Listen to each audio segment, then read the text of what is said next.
Let's explore further into the world of knots with the knot of the week. This week's knot is the Buntline Hitch. The video you're watching is a small excerpt from the curriculum at the knot school. I hope you enjoy it. The Buntline Hitch is in the category of knots known as hitch knots, and hitch knots are knots used to secure a rope to an object, such as a ring, a rail, a post, or even another rope. The Buntline Hitch really doesn't have any additional names, however, it is sometimes referred to as the Buntline Knot. Structurally, the Buntline Hitch is a variation of a clove hitch tied around its own standing line. To tie a Buntline Hitch, pass the working end around your anchor point.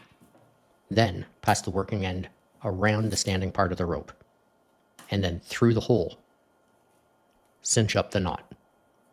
The Buntline Hitch finds use in applications where a strong, reliable attachment is required, particularly in nautical rigging, securing sails, and some industrial applications. It's used in situations where a high degree of security is required.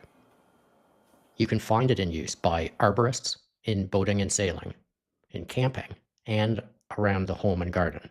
The Buntline Hitch performs well under heavy loads, particularly with natural fiber ropes. However, it can also be effective with synthetic ropes, provided it's tied and dressed correctly.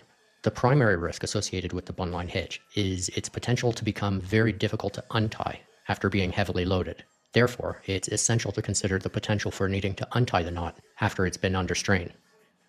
Additionally, if the knot is not tied and dressed correctly, there is the risk of slippage.